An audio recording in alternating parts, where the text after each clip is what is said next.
Tama ba mga tatay? Amen. Amen? Ilang beses natin sinasabihan ng I love you ang Diyos? Marami. Kung kunti lang yung nagsabing maraming beses, sinasabihan ng I love you ang Diyos. Amen.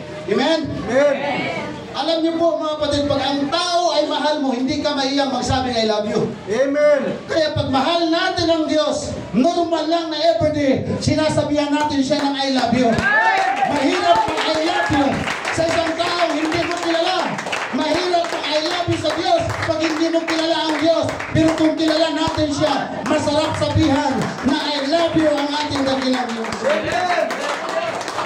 If you have your Bible with you, please open with me in the book of Job, chapter 33, verse 4. And then prepare for yung Romans chapter 15, verse 13.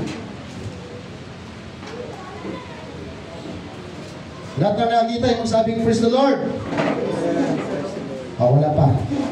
Kunti pa lang ang nakakita. Ayun na. Praise the Lord. The Spirit of God hath made me, and the breath of the Almighty hath given me life. Sabi ng writer ng Book of Job, nilalang ako ng Espiritu ng Diyos. At ang mga hinga ng makapangyarihan sa lahat ay nagbibigay sa akin ng buhay. Tayo'y kumakain ng kanin, tayo umiinom ng tubig, pero ang Diyos ang nagbibigay ng hangin para tayo'y mabubuhay, mga kapatid. Amen. Minsan nakakalimutan natin pasalamatan, minsan nakalimutan natin balikan kung sino talaga yung original na nagbibigay sa atin ng buhay, kaya tayo nabubuhay araw-araw. Amen? Amen. Maraming mga tao kilala ang pangalan ng Diyos pero hindi alam kung ano ang Espiritu ng Diyos. Amen. And I believe this morning, brethren, the Lord open our mind, open our heart. Sino ba talaga yung Diyos natin sinasamba? Hallelujah. Romans chapter 15 verse 13. Now the God of hope fill you with all joy and faith in believing, that you may abound in hope through the power of the Holy Ghost. Mayroon po kami binibustadihan dati nung nabanggit yung Holy Ghost na takot. Kasi banal na multo raw. Pero sa Tagalog, sabi diyan, puspusin nga kayo ng Diyos ng pag-asa, ng buong kagalakan at kapayapaan sa pananampalataya upang kayo'y managana sa pag-asa sa pamamagitan ng kapangyarihan ng Espiritu Santo. Nawa sa Sunday School na ito, sa Word of God na ito, mga kapatid, ay mabuksan yung ating inawa about the Holy Spirit of God. Amen. Now the subject is the breath of life at the eulogy of the Holy Spirit. Bread of life, the eulogy of the Holy Spirit. Amang banal na dakilat makapangyarihan, tago niyo po ako sa inyong likuran. Punasan niyo po ang aking makalupang labi ng iyong kapangyarihan. Ano'y may lips, Panginoon.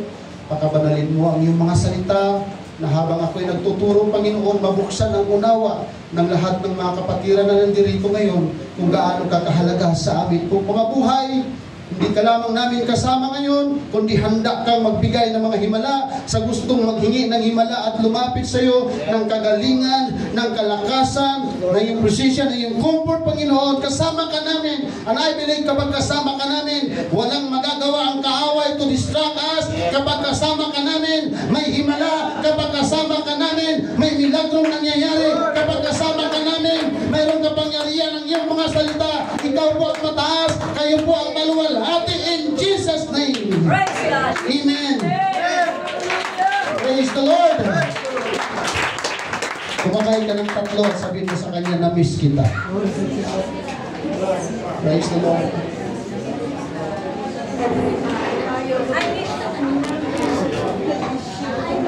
Praise God. Please be seated po, mga kapatid. And God bless us all. Now, sa Bible, mayroon pong binanggit ang Biblia na dalawang bautismo na napakahalaga sa buhay ng tao.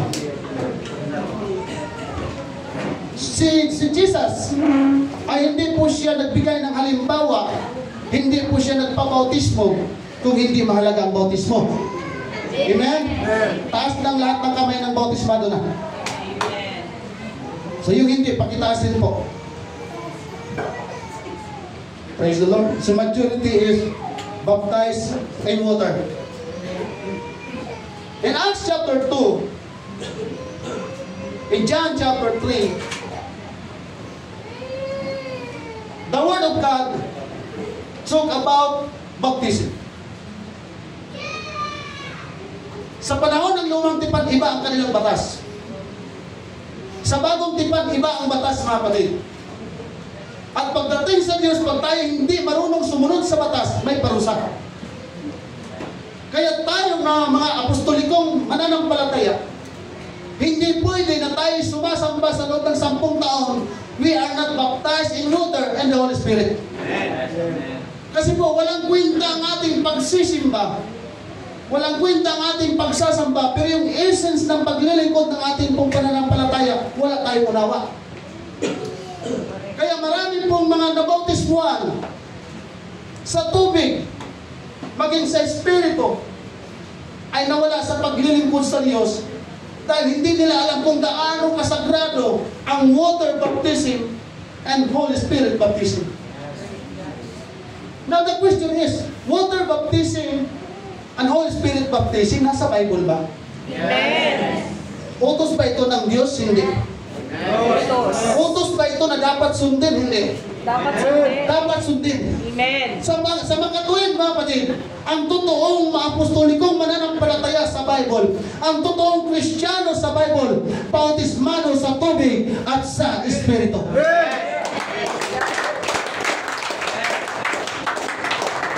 Hinga ng buhay. So, bread of life or the Holy Spirit of God ay isa pong konsepto na tinutukoy sa Bible na nagbibigay sa atin ng enerhiya na nagmumula sa Diyos. Tama? Amen. Pag sinasabing hininga ng buhay, tumutukoy po ito sa Espiritu ng Diyos. Tama? Amen. Nung nilalang ang tao, walang buhay. Nung nag-form ang Diyos sa lupa, ng lupa, walang buhay. Nung nag-form ng tao, hiningahan ng Diyos. Saan siya huminga? Sa ilong. Pagkatapos hingahan ng Diyos, anong nangyari? Nagkaroon ng buhay. Tama? Amen. Maraming mga tao, pag tinatanong natin, anong number 1 needs natin daily, everyday, sinasagot nila pagkain. Kaya mayroong mga pamilya nag-aaway dahil kulang sa pagkain. Amen. Tayo mapalad dahil pinapataba tayo sa pagkain. Amen. Na pinapataba ba? Healthy. Naging healthy tayo sa pagkain. Pangalawa, pagkain, tubig. Pero alam niyo ba mga kapatid na maraming mga taong 40 days na walang kanin, kumakain ng kanin buhay. Basta't may tubig lang. Amen. Number 1 struggle ko sa Bible school is, so I'm sorry to use myself, brethren.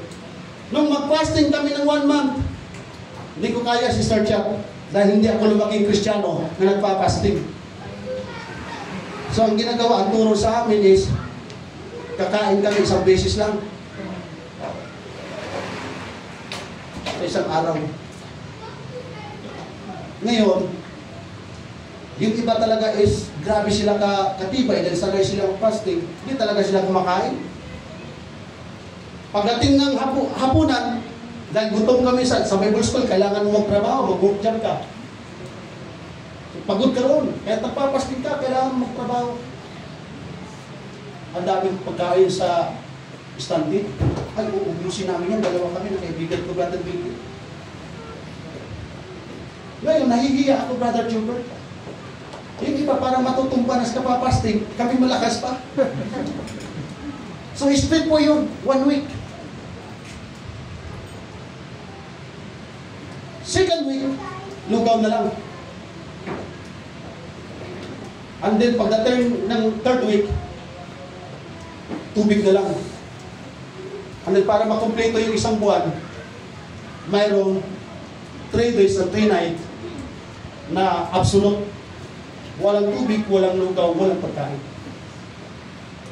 Pag ang tao na meron pang kailangan natin pagkain, pero pwede kang mabuhay ng walang kanin sa loob ng isang buwan, basta may tubig.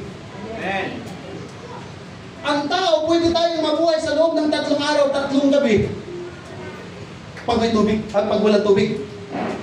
Pero ang tao, huwag mong pahingahin sa loob ng 1 oras. Anong mangyari? Minsan pinoproblema natin ang pagkain. Minsan pinoproblema natin ang tubig. Pero yung nagbibigay sa atin ng hininga, hindi natin maaalala mga kapatid na kapag pinanggalan tayong hininga ng ating Diyos Panginoon, wala na tayong buhay. Kaya every time tayo bumabangon, every time na tayo nakakahinga, salamat sa Diyos! That's the Spirit of God! Hallelujah! Hindi po tayo tatagal sa paglilingkod sa Diyos kung wala tayong Espiritu ng Panginoon. Dahil ang Espiritu ng Diyos ang siyang nagbibigay sa atin ng tibay. O, palapakan natin siya. Amen. Kahit na-scam ka na, praise the Lord pa rin. The Spirit of God ay magbibigay sa atin ng tibay. Sabihin mo sa iyong katabi, may problema ka ba? Kaya mo yan. Kung pagkain lang, kung tubig lang ang problema, sisiw lang na solusyon yan. Ang problemahin natin, pag mawalan tayo ng hininga, anong ibig kong sabihin? Delikado tayo. Pag mawala ang Diyos sa atin, mga kapatid. Amen. Theology of the Holy Spirit. Yung Sunday School, yung devotion, yung Bible natin, mga kapatid, isa sa pinag-aaralan dito ay tungkol sa Espiritu ng Diyos. Ilan ang Diyos? Ilan ang Espiritu ng Diyos?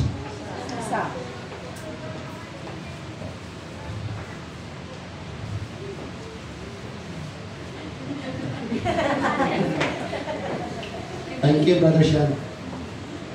Tinanong ko sila kanina kung youth pa ba kayo. Kasi hindi na sila sumasali. Lahat ng youth yun eh. Kasali sa Dugawit. Sila nandoon.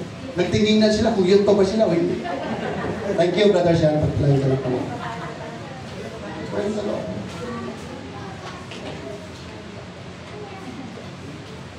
At the unity of the Holy Spirit of God. Nakakalungkot po sa isang Kristiyano na hindi kilala ang Diyos. Dahil marami pong Kristiyano na hindi kilala ang Diyos. At mas lalo nakakalungkot na yung Kristiyano hindi alam kung anong Espiritu ng Diyos. Ang Diyos ba at ang Espiritu ng Diyos magkaiba?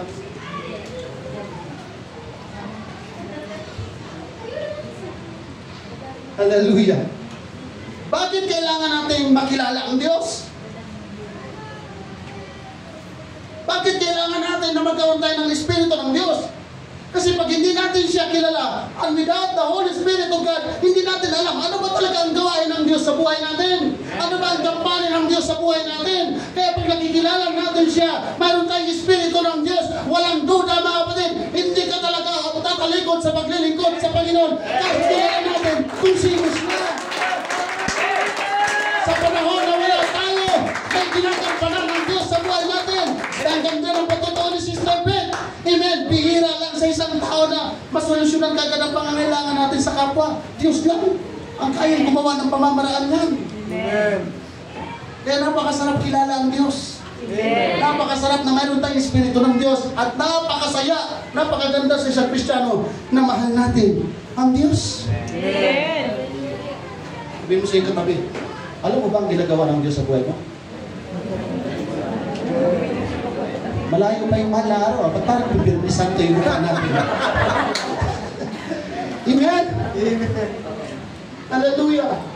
When we talk about theology, theo means God. Logy means pag-aaral. Kaya mahalaga na mayroon tayong Word of God. Mahalaga na mayroon tayong Bible, mga kapatid. Amen? Amen. Dahil walang ibang pinakasentro dito, kundi ang Diyos. Amen. Pag sinasabing Christian reader, Bible reader, ang sinisika po nating arukin dito ay ang Diyos. Pag hindi tayo nagbabasa ng Bible, hindi natin makikilala ang Diyos. Eh lalo na kung hindi tayo nagsisimba. Sabi mo sa yung katabi, buti na lang isimba tayo. Amen? Amen. Hallelujah! Wala pong perfectong religion. Take note, brethren. Amen. Walang perfectong religion na kayang magkapagpaunawa at magpapakilala sa Diyos. Dahil sabi ng Bible, yung pag-iisip niya, iba sa pag-iisip natin.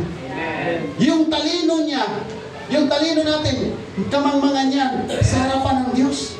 Walang sino mang taong kayang umarok at kumilala kung sino ang Diyos. Kaya kung mayroon tayong may encounter na nagsasabi, kulang ang Biblia, hanapin mo sa Kanya kung ano yung kulang. Mga kapatid, may kulang ba sa Bible? Wala po. Pag may encounter tayo na kulang, hanapin mo sa Kanya ang kulang. Dahil ito'y kumplito na, mga kapatid. Amen. Sino nagkukulang? Tayo lang pong tao. Dahil nagkukulang tayo ng tiwala at pananampalataya sa sinasabi ng Bible. Kaya tayo nagkakaproblema. Kaya tayo nagkakadebate. Kaya tayo nagkakagulo-gulo. Kasi po, nagbasa tayo ng Bible, kanya-kanyang interpretasyon. Wala tayong karapatan na magbigay ng interpretasyon sa Diyos. Dahil ini-interpret na to ng ating pong Panginoon. Bakit ginawa ng Diyos ang Bible? Para makilala natin siya kung sino siya, mga kapatid.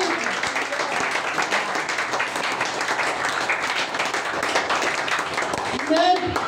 Sa totoo lamang po, kung naunawaan lamang po nating lahat ng mga pari, ng mga ministro, ng iba't ibang pastor, ng lahat ng denominasyon sa buong mundo. More or less 40,000 na tayo ka-religion. Ang dami, puro lahat yan tama. Pero bakit tayo nag-aaway kung lahat tayo tama? Amen. Dahil wala po tayong tamang pagkaunawa sa Biblia. Kaya mahalaga po yung Sunday School na pinag-aaralan natin, mga. Amen? Amen. Kasi kung lahat tayo nakaunawa ng tama, hindi tayo magtalo-talo. Amen. Alam niyo po ba kung sino yung nakakaunawa ng tama sa Biblia? Yung taong mayroong Espiritu ng Diyos. Amen. Pag ang tao mayroong Espiritu ng Diyos, kilala mo ang ating pong Panginoon, hindi tayo magdududa sa Biblia. Hindi natin kukontrahin ang sinasabi ng Diyos sa Biblia. The Holy Spirit of God guide us to know what is God, who is God.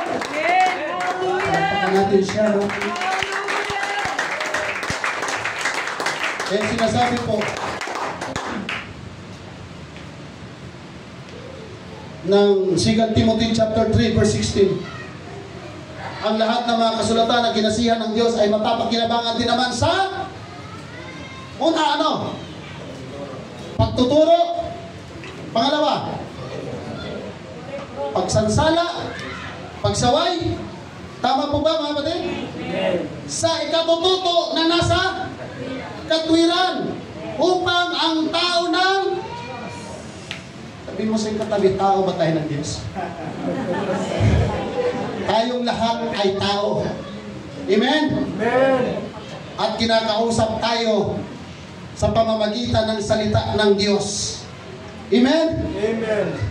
Wala na pong ibang taong pinakamatalino sa buong mundo. Yung paulit-ulit ng binabasa ang Biblia.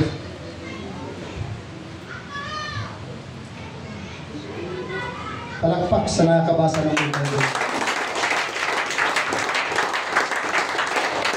Alam mo, pag naunawaan natin ang Bible, mga kapatid, napakasarap umiyak, manalangin, magpuri sa Panginoon. Dahil mauunawaan natin siya na ang Diyos pala talaga ay siyang totoong umaalalay ng sanglibutan ito.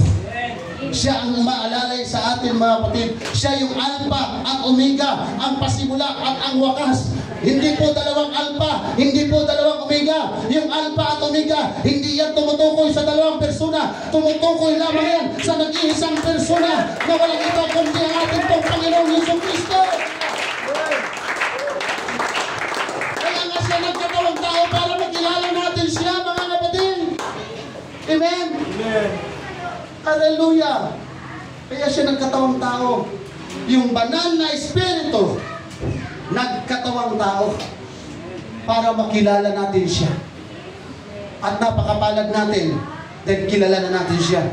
Maraming mga tao hanggang ngayon hindi pa siya kilala. Tama po ba mga kapatid? Kaya napakapalad natin na nandito tayo. Kilala na natin ang atin pong dakilang Diyos. Amen. Sino po dito ang may nobyo?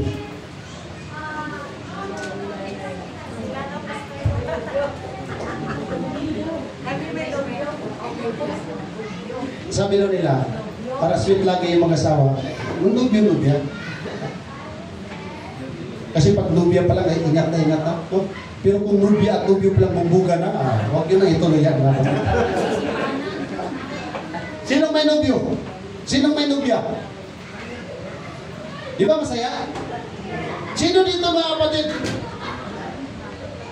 Ano yun? Matagal ng nobyo ba nobya, hindi nag-I love you?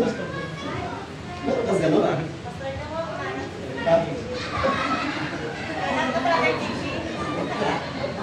Ilang beses ka nag-I love you every day, brother Dom?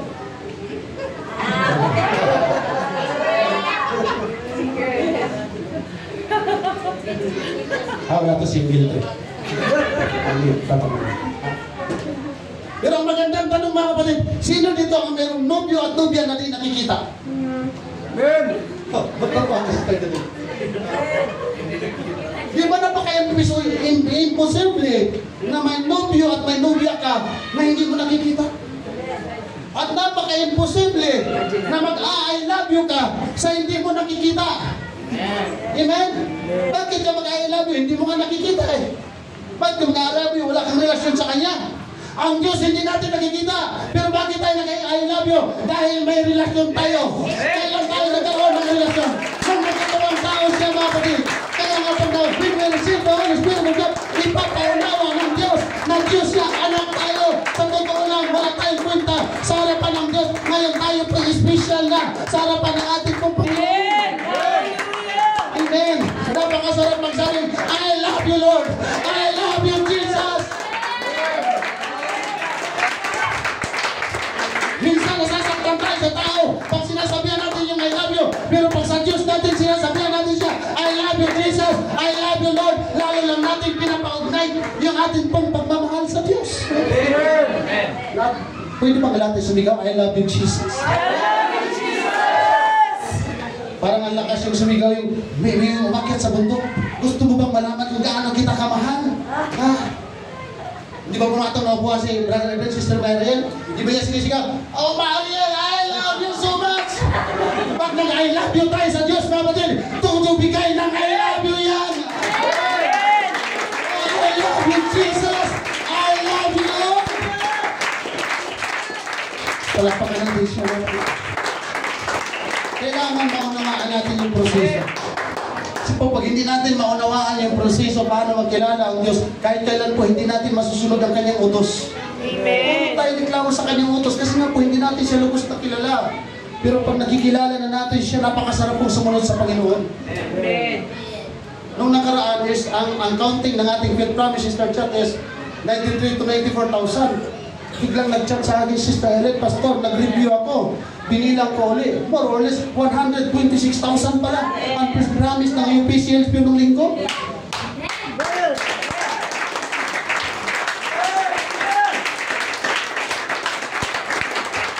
Praise the Lord. Hindi ko alam mga kapatid kung sino dito nagpipit-promise ng 3,000, 2,000, 1,000 a week. Pero alam na alam ng Diyos yan. Hindi kasi natin gagawin yan pag hindi natin mahal ang Panginoon. Kasi nga pag mahal natin ang isang tao, binibigay natin ang lahat para sa kanyang ikakasaya. O lahat ng masaya pumalakpak sa Diyos. Purihin natin siya. Amen.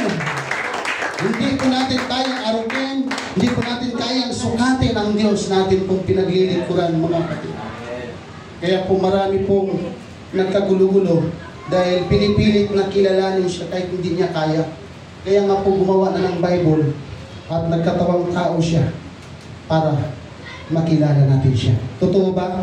Amen. Mga kapatid. Bakit maraming mga taong nagpapakamatay at pumapatay?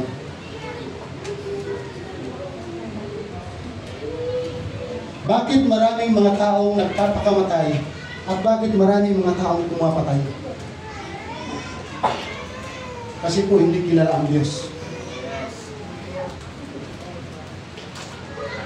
Even Pentecostal mga kapatid. Hindi natin pwedeng masigurado na Pentecostal tayo, kilala talaga natin ang Diyos. Dahil mayroon pong nagpakamatay na Pentecostal. Nung nakaraan lamang. Hindi ko na po babanggitin kung saan siya sumasamba. Sa church. Pero nasa napakalaking simbahan. Ang ibig. Bakit nagpakamatay? Dahil nagpa-medical, nalaman maraming sakit.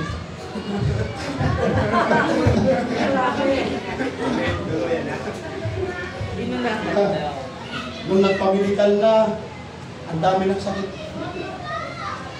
Kulang na lang sabihin ng doktor kung kailan mamamatay. Kaya inunahan na niya. Mga kapatid, wag po natin unahan ang Diyos. Amen. Dumating man sa panahon na hirap na ang ating hininga, hirap na tayo sa paghinga. Huwag natin unahin ang Diyos. Huwag natin unahan ang Diyos. Hindi tayo pwedeng magpakamatay at hindi tayo pwedeng papatay kung kilala natin kung sino yung Diyos na atin pong pinaglilingkuran. Bakit may nanginginda? Bakit may nanguhulda? Dahil hindi kilala ang Diyos. Pero pag kilala natin ang Diyos, hindi tayo manginginda, hindi tayo manguhulda, hindi tayo magpapakamatay. Bakit? Ang solusyon nasa Diyos. Oh, palakpakan natin siya. Amen. Yung poor theology ay magli-lead sa atin sa pamumuhay na akala Kristiyano pero hindi tayo totoong Kristiyano. Kaya minsan mayroong mga pag-aaral dito mga kapatid na pinupukpok tayo para tayo nilalagari. Sinusugatan ang ating pong mga puso. Kasi yan po ang totoo. Yan ang salita ng Diyos. Ano sabi ng banal na kasulatan? Ang salita niya ay parang martilyo. Mapukpok na lang tayo ng konti, aray eh. Amen? Kaya minsan umaaray tayo sa salita ng Diyos dahil pinapaalalahanan tayo ng Diyos. Hindi po siya magpapakilala sa atin kung hindi mahalaga ang Diyos sa buhay natin. Tama ba mga kapatid? Amen. Kinanggap na natin siya, kilala na natin siya. Huwag na huwag po tayong lumayo sa ating pong Panginoon Diyos. Amen. Tama? Dahil magiging malupit lamang tayo sa ating pong mga sarili kung tatangkain natin humiwalay sa Diyos.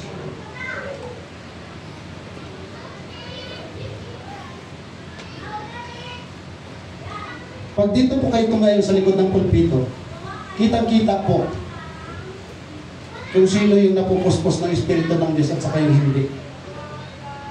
Sabi ng Ephesians chapter 5, napakaganda na mapuspos tayo ng Espiritu ng Diyos. Ano ba ibig sabihin ng word of faith? Puno.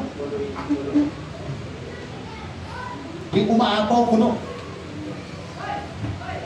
Kaya po tayo umaatin sa mga gawain ng kananayan, umaatin sa gawain ng kanatayan, umaatin sa gawain ng mga young people.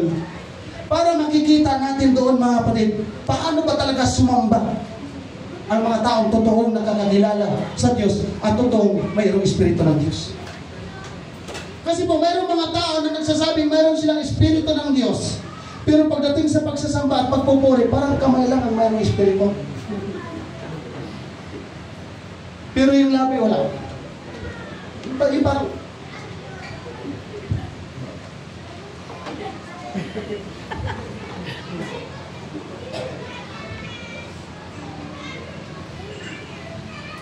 ang tao mayroon pong Espiritu ng Diyos, mga kapatid. Hindi lang yan pumapalakpak. Dahil hindi lang kamay natin ang mayroong Espiritu, hindi lang paa natin ang mayroong Espiritu. Sabi ng Bible, we must be filled by the Holy Spirit of God. Kaya nga, pag ang taong punong-puno, pagpuspos ka ng Espiritu ng Diyos, umaapaw ang ating pagsamba, umaapaw ang ating pagpupuri, umaapaw ang ating pong pananalangin. Bakit? Pupupuri tayo ng Espiritu ng Diyos. Grabe na, hindi pa nagtatakbuhan, hindi pa nagtatalunan, hindi pa nag-iiyawan. Yabi mo. Kakalabitin pa yung katabi at magchichismis mga kapatid. Hindi Holy Ghost yun. Hindi totoong Holy Ghost yun. Ang totoong Holy Ghost yun, pag nakita niyang kapatid yan nagpupuri, punong-puno ng Espiritu ng Diyos, pinapagaling at pinapalakas, ikaw na nang hihina. Amen. Magpipray ka rin sa paatid mo ng ilang Diyos. Huwag po tayong pumayag ating pumayan. Ngayon katabi lang natin ang umaapoy. Pero tayo hindi umaapoy. Huwag tayong papayag mga kapatid. Ngayon kapatid natin ang lumalakas. Tayo hindi lumalakas. Amen. Oh, hallelujah. Nakatira po tayo at namumuhay sa mundo na punong-puno ng kapighatian. Walang bansa, walang lugar sa mundong ito na walang kapighatian. Punong-puno ng kapighatian mga kapatid. Yung lugar natin pong ginagalawan. Kaya nga po, pag hindi tayo didikdikin ng salita ng Diyos, walang kabuluhan ang pagiging Kristiyano natin.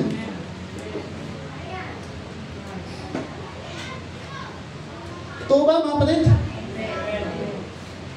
Pag hindi natin lubos na nauunawaan ang Biblia, masasayang lang ang buhay natin. Sa totoo lang, nasayang na dati ang ating buhay, pero binigyan lang ng kabuluhan yan ng ating pong Panginoon dahil mahal tayo ng Diyos.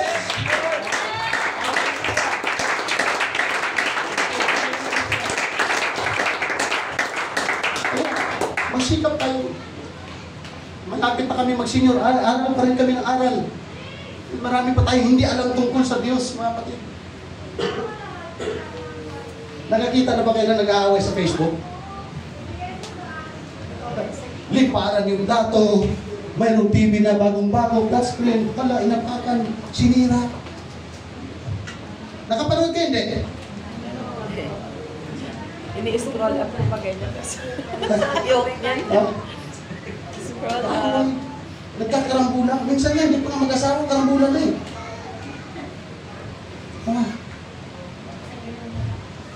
Tanungin natin mga kapatid, bakit nagkakarambulan?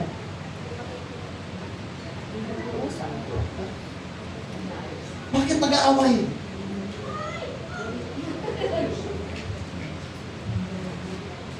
Sabi nila, hindi masaya ang buhay mag-asawa kung hindi nag-aaway. Kaya sa mga magnubyo, yung away ay pampatibay. Nag-away na ba kay Brother Jobert? Di ba? Di ba? Nag-away na? Ay, mali ka na tayo.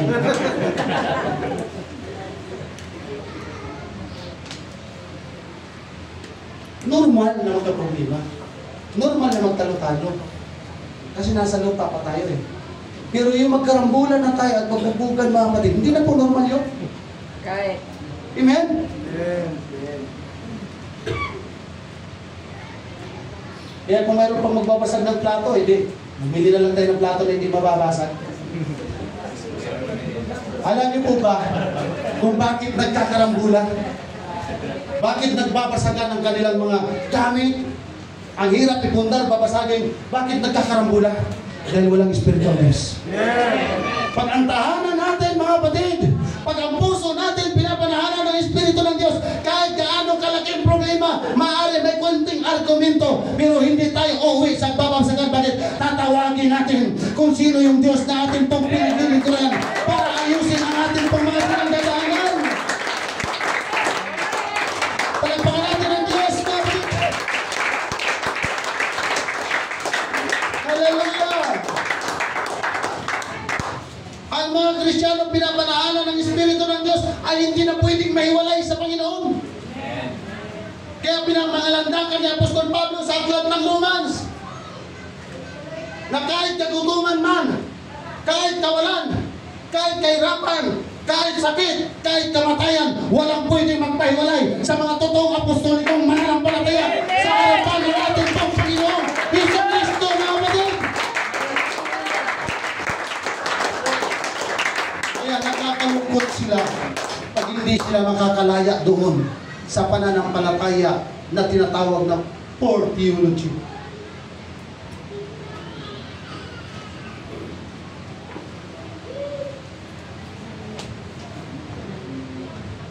Brad, simba tayo. Sige, simba tayo. Pag-uwi, Brother Bilkil, pagdating dyan sa Mary's View, ang dami sigawan. Meron, wala, sa wala. Eh, baba ko na tayo.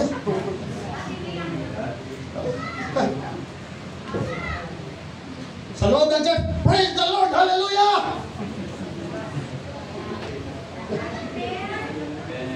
Pagdating sa loob ng sapungan, sabi ng Kristo, magkano ka? Ilan ka? ipinusta sa manok na pula. Napurukan ang manok na pula. Pag uwi, wala ng pera. Nilaslasan yung bag. Sabi sa asawa, wala tayong pambili ng bigas. Bakit? Paglabas ko ng simbahan, dinungkutan ako. Bakit yung pag-uwi ako ng simbahan? Sinungaling ka. Poor theology. Hala, may birthday doon, tagay muna tayo. Hindi, magsimba muna tayo. O sige, simba muna tayo. Praise the Lord! Hallelujah! Hindi pa nakarating sa bahay nila, may 4 kantos ng dala-dala. Nakaubos ng 8, 9, 10. Punong-puno na. Punong-puno na. So, kapatid, woo! We feel not the Holy Spirit. Ng alcohol. Yung kalsadang napakaayos, nalulubak. Wala namang kaaway ang tapang. May dumadaan ng motor, halap pumpuk-pukin. Ang tapang na mga kapatid. Poor theology.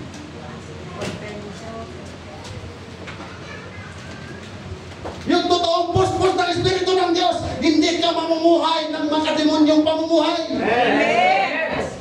Sumasamba. Pero bago makarating sa bahay nila, wala na. Galing mag-tsak-tsak kahit walang tugtog. Pag titingnan mo, ang tingin-tingin mo, ang sama mo makatingin ah. Pag makarinig ng dayang-dayang, pag makarinig ng mga waray na tsak-tsak, kahit butik yan, kahit lubak yan, halak kuradang, halak tsak-tsak, halak piray. Pag uwi sa bahay, karambula, pugbugin ang anak, pugbugin ang asawa, poor theology, hindi totoong Kristiyano, pandaraya yan mga kapatid, dahil ang totoong Kristiyano sa Biblia, pagpuspos ka ng Espiritu ng Diyos, hindi ka makikipag-away. Ang pagpuspos ng Espiritu ng Diyos, ito ang lumalabas sa ating mga labi, pagsamba sa Diyos, ang ating pong ginagawa. That is the true theology. Then, the bread of life, ang ating Panginoong Jesucristo sa pamamagitan ng Kanyang Espiritu, doon tayo lumalakas at nabubuhay. Kaya nga, pag every time pagdating ng altar call, when the Holy Spirit of God came down in this place, brethren, makikita mo sa iba, hindi mo talaga siya mapipigilan kung anong klaseng pagpupuri ang gagawin niya. Bakit? Buong katawan eh. Oh, thank you Lord for the revival. Napuspos talaga ako ng Espiritu Santo. Oh, kamay ko, magpuri ka sa Panginoon. Saan tayo mag-iwan mamaya?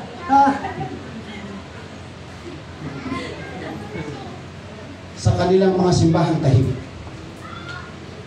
For theology. Dahil sa Bible ang tinuturo, pag sumasamba sa Diyos, yung 120 ilihapirom, bakit bumaba ang Espiritu ng Diyos? Dahil nang hindi sila, hinantay nila mga kapatid. Amen! Hallelujah! Hindi tayo makakatanggap ng Espiritu ng Diyos kung nakatingin lang. Amen! Pag nakatingin po kasi tayo mga kapatid at nakadilat yung mata natin, pag nakakakita tayo dyan, oh, Christ the Lord, hallelujah!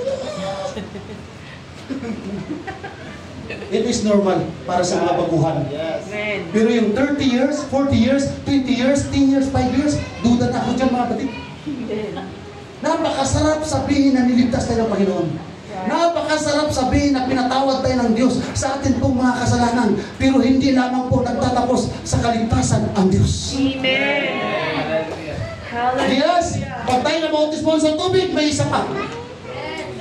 Espiritu ng Diyos. Yes. Bakit? Bakit kailangan ng Espiritu ng Diyos? Dahil pagkatao tayo ng Espiritu ng Diyos, hindi na maiiyak magpuri yan. Hindi na uutusan magpuri yan. Hindi na mabibilitan magpuri yan. Kung saan na tayo nagpupuri sa ating pong Panginoon. At kahit ang Espiritu ng Diyos, kahit ang Espiritu ng Diyos, ang magkukontrol sa ating pong mga gagawin. Amen. Eh, pastor, parang hindi talaga kaya. Sige lang. Sige lang. Walang mangga na pag tinanim mo ngayon, bukas hinog na. Antayin natin mga kapatid. Antayin natin. Pananampalataya po yan. Pag hindi tayo maniniwala sa Espiritu ng Diyos, hindi tayo makatanggap yan. Dahil makakatanggap lang po yan, yung mayroon pong pananampalataya sa atin pong Panginoon Diyos. Amen. Kasi po ang tao, Brother Jess, pag ang tao kilala ang Diyos, pag ang tao kilala ang Diyos, Brother Bilgi, hindi yan maghahanap ng masarap na ulam. Pastor Juan. Ang hinahanap mo niya yung presensya ng Diyos. Ang tao may Espiritu ng Diyos, pagpasok sa lugar dyan, yung hinahanap ang Espiritu ng Diyos. Ang presensya ng Diyos.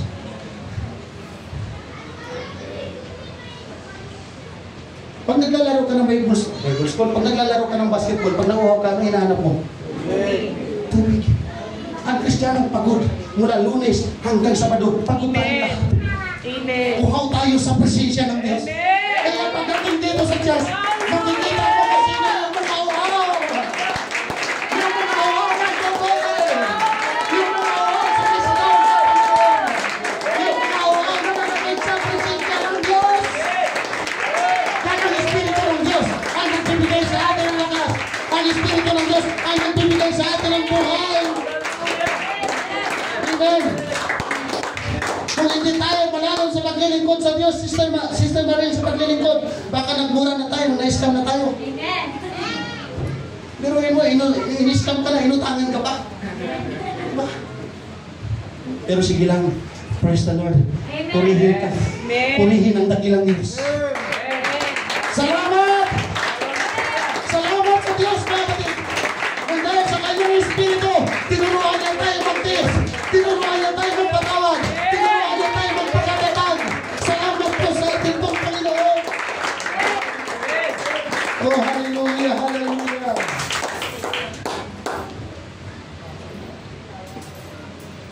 Si Magellan. At yun po nakaikot sa buong mundo. Bakit sila nakaikot?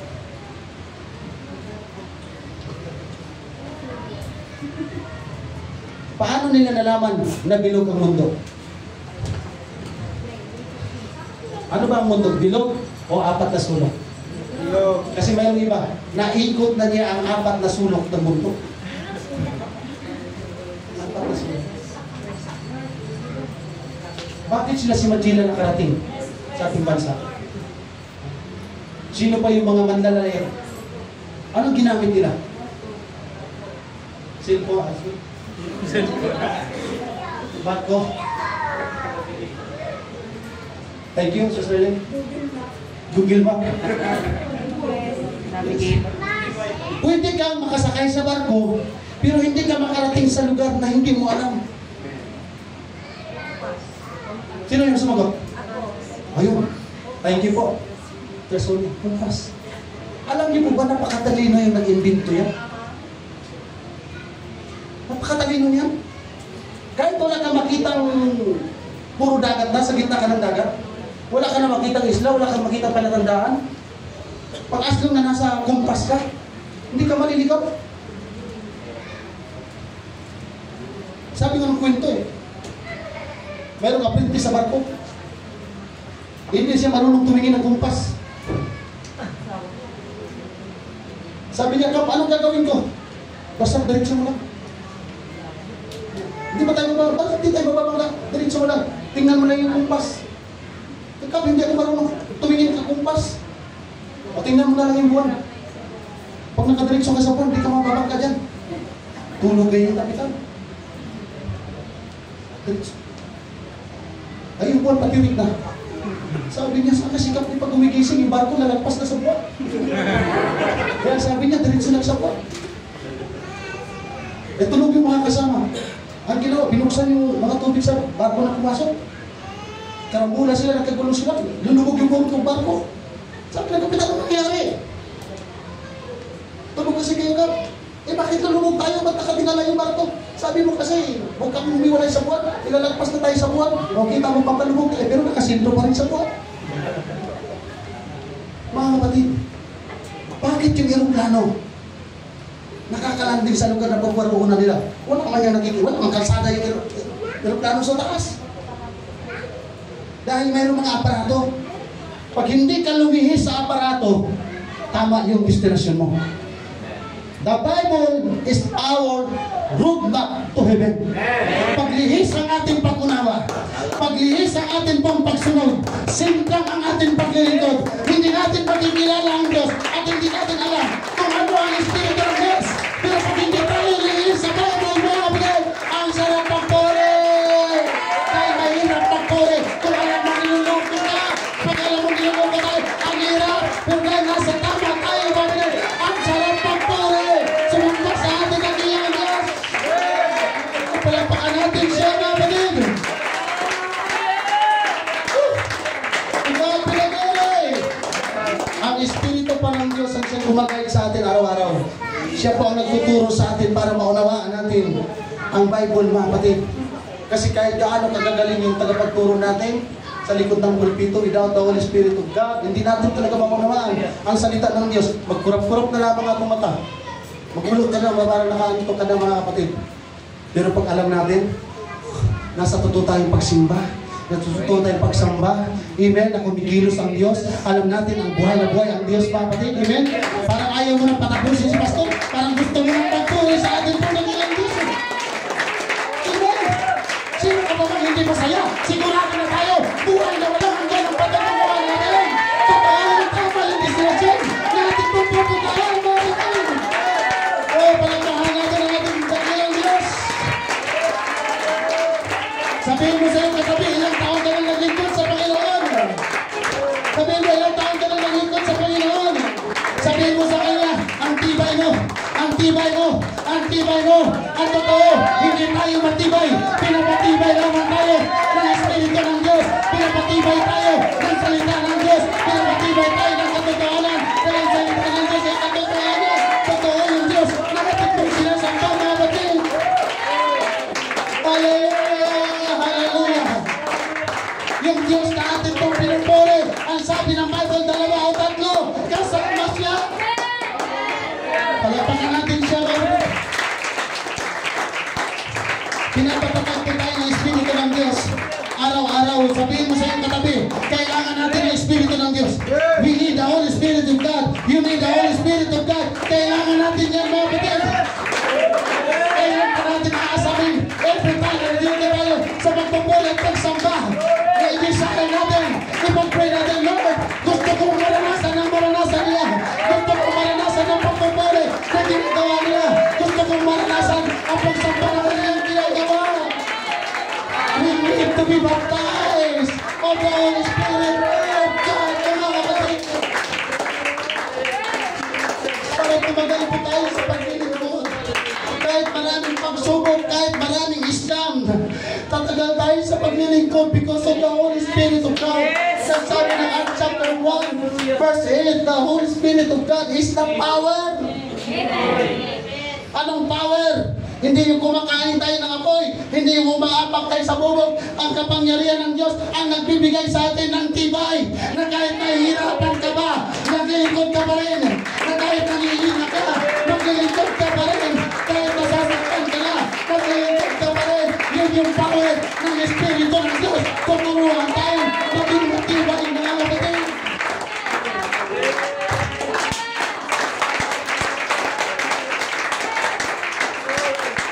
Ang Espiritu ng Diyos hindi lamang sa pastor. Ang Espiritu ng Diyos, kapatid, hindi lamang sa elders. Ang Espiritu ng Diyos ay para sa lahat ng Kristiyano. Sabi ng Book of Joel chapter 2, ang Acts chapter 2, hallelujah, sinasabi, in the last days, sa mga huling araw, ibubuhos ng Diyos ang kanyang Espiritu. Kanino? Kanino? Sa lahat ng gustong mag-desire sa Kanya.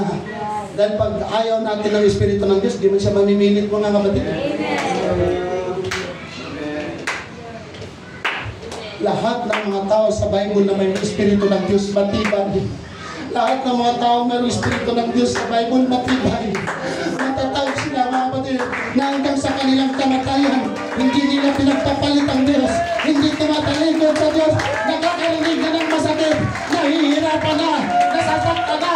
Pero pagdating sa Diyos, sila pa yung